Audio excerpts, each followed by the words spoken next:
चांदी देखिए, जबरदस्त शुरुआत हुई है। 10,000 रुपए से ज्यादा की तेजी, खुलते ही नया हाई लग गया है। 2,62,000 रुपए चांदी के दाम पहुंच चुके हैं इंटरनेशनल मार्केट में। सुबह से ही हम देख रहे हैं कि यहां पर कॉमेक्स पर चांदी $84 के ऊपर पहुंच चुकी है और अब घरेलू बाजार में भी आज फिर से खुलते ही नया हाई लगा है।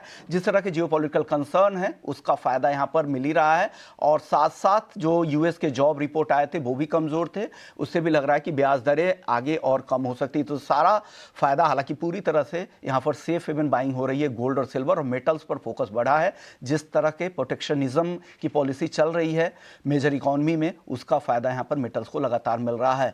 गौरांग सर, क्या रहा है मेटल रिलेटेड कुछ स्टॉक्स आपको पसंद आ रहा है? हिंदुस्तान जिंक, हिंदुस्तान कॉपर, यहां पर क्या एक्शन बने रहने की उम्मीद है क्या? देखिए, पहले तो ये जो सोने चांदी की चाल है, मेरे ख्याल से आपने विश्व मोहन जी पिछली बारी जब ये 2,40,000 के आसपास था और चांदी में और सोने में गिरावट आई थी, मुनाफा वसूली आई थी, तो मेरे ख्याल से आपने ही प्रश्न पूछा था हमसे कि क्या लगता है सोने चांदी का भविष्य। हमने टिप्पणी करी थी कि देखिए, जिस प्रकार से हमने ऊपर के तरफ के दायरे देखे सोने चांदी में, पूर्ण परिस्थिति सामान्य लगती है अगर छोटी मध्यम अवधि में मुनाफा वसूली आए। लेकिन हमने तब भी यही कहा था विश्व मोहन जी कि किसी भी प्रकार की गिरावट पिछले हमने देखी थी तब, अगर आने वाले भविष्य में देखेंगे तब, तो वो गिरावट जो है या मुनाफा वसूली जो है सोने चांदी में, वो खरीदारी की ही राय होगी।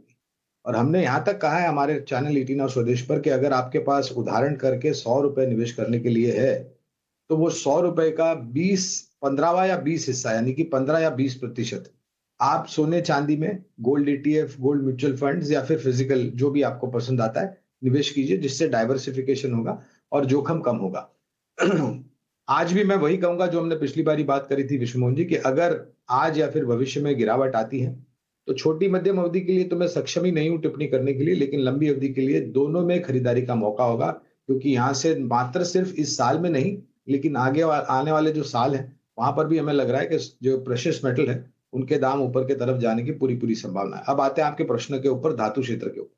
तो धातु क्षेत्र में आपने जो दो नाम लिए, हिंदुस्तान कॉपर, हिंदुस्तान जिंक, वहां पर तो मेरे ख्याल से मुझे मुझे याद नहीं आ रहा है हमारी कवरेज है कि नहीं, और मेरे पास मेरा जो डेस्कटॉप कंप्यूटर है वो फिलहाल काम नहीं कर रहा है, तो मैं थोड़ा प्रतिबद्ध हूँ इन दोनों पर टिप्पणी करने के लिए, क्योंकि मेरे पास ज्ञान नहीं है कि वहां पर कवरेज है। लेकिन धातु क्षेत्र में फेरस नॉन फेरस दोनों की तरफ खरीदारी की राय है। Tata steel, Jindal steel, JSW steel, Hindalco, Vedanta, NMDC और नाल्को, ये कुछ विकल्प है जहां पर लंबी अवधि के लिए आप निवेश कर सकते हैं। चलिए, यहाँ पे कुछ काउंटर्स हैं मेटल पैक से जो कि आज जो है आपको ध्यान में रखनी चाहिए। लंबी अवधि के लिए गौरांग सर ने आपके लिए आपके साथ लिस्ट भी साझा की।